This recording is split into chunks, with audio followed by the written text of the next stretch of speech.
அப்புறம் கலந்துகிட்டு பிறகு விமர்சனம் கூட இல்லைன்னா அப்புறம் எதுக்கு சொல்லுங்க தம்பி. ஆர்எஸ்எஸும் திராவிடர் கழகம் போல ஒரு சமூக இயக்கம் தான் சொன்னது நானா அவங்களா? அது ஆர்எஸ்எஸ் இயக்கம். அதெல்லாம் விஜில்னு ஒரு இலக்கிய அமைப்பு. பாரதிய பேசுனாங்க. பாரதிய நான் எங்கேயும் பேசுவேன். பாரதி இருக்கான்ல, பாரதி இருக்கிற இடத்துல பாரதினா தமிழ் இருக்கு.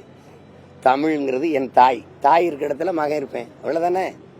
நாளைக்கு திமுகவை அல்லது திராவிட இயக்கத்தை பாரதியை பத்தி ஒரு கூட்டம் போட சொல்லி போய் பேசுறேன். 12 வருஷம் திராவிடர் கழக மேடையில பேசின அப்ப உனக்கு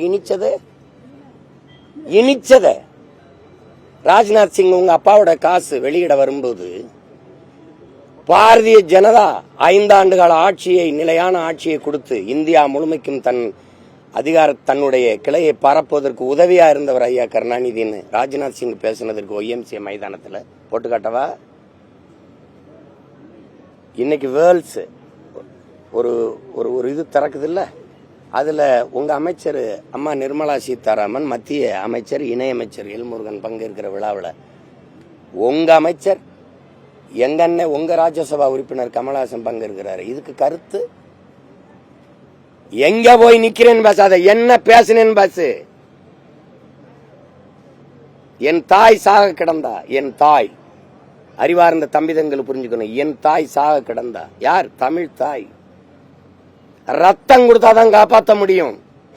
அப்ப ஒத்தை மகன் வந்து மொத்த ரத்தத்தையும் கொடுத்து என் தமிழ் தாயை காப்பாற்றி ஒரு மகன் உண்டென்றால் அது இந்த மண்ணுல பாரதி. போய் படி. அதுல உய்வகை காட்டும் உயிர் தமிழுக்கு சொல்றான். உயிர் தமிழுக்கு புதுநெறி காட்டிய புலவன் பாரதின்னு என் தாத்தன் பாரதிதாசன் பாடுறான். சும்மா கிடையாது. பாரதிய பாடாது என்னோண்டா தமிழ் இருக்க முடியும்? எதுக்குடா தமிழ் இருக்கணும் உயிரோட? நீ போட ஒரு மேடைய, நீ போட்டு பேசு. சரி வேணாம், பாரதி வேணாம், பாப்பான் விடு.